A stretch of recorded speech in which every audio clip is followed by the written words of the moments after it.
Chamath, how do you look at this? I think that value and money are correlated in some industries, like real estate or heavy industry, but I don't think that it's very correlated in tech. And I tried to say this in my tweet. I don't know, Nick, can you find this tweet where I was just talking about the DeepSeek model? So what did we see last week? We saw a model that got released by the Chinese under, by the way, a totally open source MIT license that you can run on a laptop. And it turned out to be as good as OpenAI's O1 model, so a couple of versions old. But the point is that this model cost millions of dollars and was able to compete with a model that took billions of dollars to train. So my takeaway from that was that these costs are falling really precipitously. So that's sort of my one observation, is spending more money doesn't necessarily get you further along if the goal is progress. And I think that that's very true in what we're learning about AI, because we're learning as we go along. So then I think it just brings up this question of what is the point of saying all these grandiose numbers? And this is where, if you look at a different industry, like if an oil company came into the Oval and said they were about to spend $500 billion, you kind of know that it's real because you know what these things cost and you know what the entire infrastructure will be, and you know it's all directly correlated. So we know what goes on. Yeah, so the deeper the oil is in the ground and the harder the rock is that you got to break through to get there, the more you have to spend. So those numbers become very grounded in reality. If you were a rocket company and you wanted to build a rocket and send it to Mars, you can also be very detailed in what the costs are. And you can assume some amount of reductions of scale. If somebody said you'd have to spend $500 billion. The thing is that when in this world, it seems that there are these advances that are happening that allow you to do things cheaper and cheaper almost overnight by spending 1/1000th of what you spent even 6 months ago. I think the spending money part, to be honest, is more of a gimmick than it is a technical commitment. So I guess if they want to spend the money, go ahead, but it doesn't actually tie to whether they're going to be able to make custom vaccines, whether they're going to cure cancer. So I kind of thought that these things were disjoint. And so my takeaway was entirely different. It was not a commentary on Masa or Larry or Sam. I think all of those three companies are frankly very good. It was more a comment that you have to be very careful to protect the president's legacy, if I were them, to make sure that the things that get announced are actually further down the technical spectrum and are actually going to be real. Because if they achieve these things, but it costs you $1 billion and you only hire 50 people, there's going to be a little bit of egg on the face. And so that was sort of my own takeaway. I think that the things were decoupled. It just seemed more marketing and sizzle and kind of hastily put together. It was definitely, put together with you know haste. what I mean? Like, you got that sense. But I think it'll be great if OpenAI builds in another incredible model, whatever comes after 03, 04, 05. But it's not clear that you have to spend $500 billion to do it. I think people are playing to what Trump likes, which is a big number and which is his influence on growing the number. So there was specific details where Masa said, I told you 100 billion. You challenged me to get 2. I came back with 5, right? And so this is the sort of Trump ethos is, hey, we're going to swing for the fences. In a way, you could be critical of it and be like, well, Trump's a BS artist or whatever. Or if you're from Silicon Valley, you could say, hey, listen, he's moonshotting it. He's going to just shoot for the stars and get the moon. So if these guys wind up spending 50 billion or 100 billion, it makes us more competitive, more power to them. The question I had was, did Elon have any insight that this was happening? Probably not from the reaction on I X. bet he did. I think I have no insight either, but I do think if you were going to be critical of Trump that he was putting his thumb on the scale for any one company or individual, this shows that he's not. It's an open platform. The Trump administration, it's an open platform. Highest bidder gets to come to the White House. Whoever spends the most, whoever buys the most military, buys the most ammunitions from us, you're going to get your time in the White House. This is a capitalist country, and this is the greatest one in the world. Equal opportunity. Recently inaugurated President Donald Trump has teamed up with industry giants Oracle, OpenAI, and SoftBank to announce a massive $500 billion AI initiative known as the Stargate Project. As anticipation builds, questions loom about which companies will emerge victorious from this colossal investment. Among the leading names, Nvidia stands out as a key player likely to benefit profoundly from this project. But could this be the investment opportunity of a lifetime? Chamath Palihapitiya thinks so. Welcome back, everyone, to Investocracy. Okay, so there's 3 points I want to make here. Go. Point number one, going back to the origins of of this podcast, and sitting watching both public market investors and venture investors. One notable difference is, I think venture investors tend to be very tribal. So if you're in one tribe, you are by definition not in another. And I think there's a lot of kind of domain-specific reasons for that. For me, as my legacy as a public market investor, I'm very comfortable being both, pro OpenAI and pro Tesla and pro X. And so I just kind of caveat that kind of, as a first point. My second point is, can we do a slight detour on Masa for 1 minute? And I'm curious to get your guys' opinion. But is Masa the GOAT? Because when I started in the growth business, I met with Yuri Milner and he said, Thomas, you get in the Hall of Fame if you can have one deal that gives you $1 billion return, i.e., whatever you invest plus what you take out is $1 billion or more. And he actually kept a tracker in his mind of who had made those deals and what share he had and et cetera. So let's go to Masa for 1 minute. Masa is the $100 billion club. Yeah. Okay. And not only that, he's actually done it twice. He did it the first time with SoftBank and Alibaba, which at its peak was a $200 billion win. And I think he ultimately netted like 80 plus billion out of it. So that's one. He did it again with ARM that he bought for 30 and now is sitting on a gain of 35 billion. And he could have done it a third time with Nvidia, if he hadn't sold. I mean, guys. There's nobody like him. There's incredible. Nobody like him. Incredible. So, you're 100% right. You got to give the man his flowers. He is the GOAT. I'll tell you what, Chamath, I am never betting against Masa, ever, because you got to give the man credit for what he's done. And so now let's go to kind of OpenAI. You guys mentioned we do own some OpenAI. I am bullish on OpenAI, which I guess is now a counter against the grain kind of view. But guys, my point of view on OpenAI and the reason I'm so bullish is really kind of ChatGPT. And I do think when OpenAI gets, it does have different businesses, right? It's got the model business, it has the API business, and then it has the ChatGPT business, right?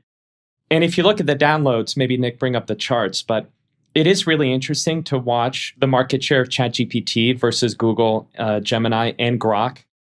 This is both in the US and international. It really is a dominant kind of franchise, right? It is maintaining 80% plus market share. JCal, if this was ride sharing, right, we would say, wow, this company is the winner, right? So to me, I think that the quality of the ChatGPT franchise, right, I think they disclosed 300 million weekly actives, over 1 million enterprise users. It has become a core part of my own workflow. I have it on my phone, I have it on my desktop, I use it all the time.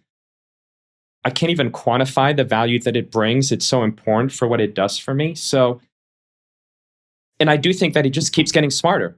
The Stargate Project, dubbed the largest AI infrastructure project in history by President Trump, has captivated the tech world and investors with its promise to revolutionize the AI landscape.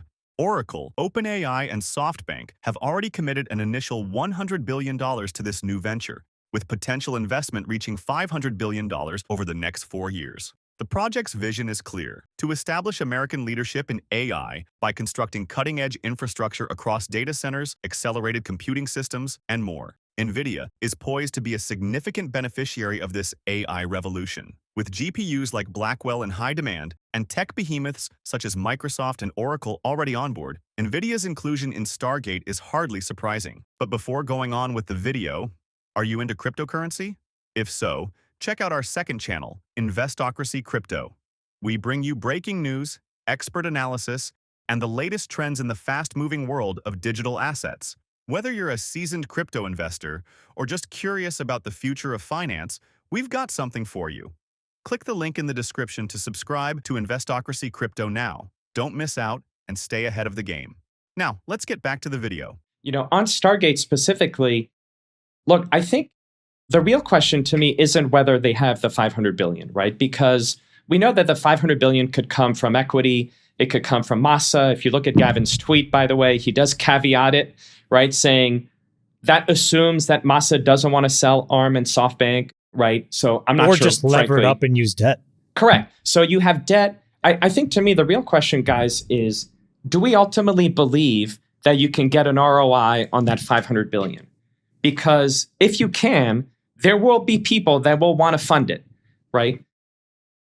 You can do it data center by data center. You can do it actually at the GPU level, right? So the financing is there. To me, the 500 billion doesn't scare me from an absolute number. I think the question we really have to ask ourselves is, do we believe that the market is big enough, that the opportunity is big enough, that investors can get a return on the 500 billion? I think you so to me, that's the real question. I think you framed it perfectly. And since you bring up ride sharing and the 80% there, I really think that's an important thing to take a moment to settle on, because in that case, you didn't have Uber being challenged by Google, Microsoft, and Elon Musk, at the same time in a digital product as opposed to a real world product. And so, when I use Gemini or XAI and ChatGPT, and I use them all daily, and Claude, the difference between the products right now is really narrow. And I think, if the equivalent would be somebody who had 100 million cars on the road already competing against Uber, which, doesn't exist or didn't exist at the time. So that I think is the way I look at this, as a slightly different type of race. I do believe the ChatGPT franchise is worth something, but I think enterprise folks, when I talk to them, want the open source product most of all. So anyway, I think it's still anybody's game right now. And I don't know how you get a return on 500 billion invested in this. That's the other thing. And I don't know if that's the real number. Freeberg, what do you think? I don't know. Yeah, this is out here in some crazy. Well, I think, guys, the way these things happen, know. right, is you don't fund it all equity up front, right? I think these things get funded facility by facility, data center by data center across 4 years, right? And to Chamath's point, it's not just equity; it's site level debt and et cetera, right? It's a complex capital structure to these things. The necessity for top-tier GPUs to drive the project's build-out presents Nvidia with a potential goldmine, further boosting their already impressive revenue trajectory. Picture this. With a single Blackwell GPU priced between $30,000 to $40,000 and systems requiring multiple GPUs, the financial implications for Nvidia are staggering. In the explosive $200 billion AI market, projected to surpass $1 trillion by the decade's end, the Stargate Project sets the stage for Nvidia to shine even brighter. But before going any further, if you made it this far into the video, thank you. These videos take a lot of effort and time to make, so if you enjoyed them, please hit the like button and subscribe to the channel. This goes a long way in helping us grow. That said, back to the video. The obvious consequence of this data center and chip infrastructure effort, which is obviously going to happen with or without government involvement, is an increase in electricity demand. Thomas, I know you've got some slides. Do you want to pull those up and show them? Because I think they're something I've talked a lot about on the show, which is the difference in electricity production capacity in the US versus China historically, and then prospectively going forward. Ultimately, as I've talked about in the past, right, the US today is paying roughly, call it 1.5 to 3x the price per kilowatt hour for electricity in the United States over what China's paying. We have, I believe, half of the electricity production capacity of China. They're adding more. The cost to add is 1/10 of what our cost to add is. Call it 1/10 to 1/2 our cost to add per new gigawatt of production capacity. Everything is in the wrong direction. And ultimately, if AI and automation are the critical factors for economic growth going forward, and electricity is the critical input to that, we are hugely disadvantaged and aren't going to catch up. It seems like you've pulled this analysis together, which kind of indicates the same, if you think it makes sense to walk through this now. Yeah, I'd be happy to. I mean, Dave, you're 100% right. If you think of the GPU as the atomic unit of the future, right, and the key competitive advantage and the key kind of ingredient, you can't power a GPU without a data center, and you can't use a data center without power. So I do think at the end of the day, it really comes down to the grid and it comes down to power.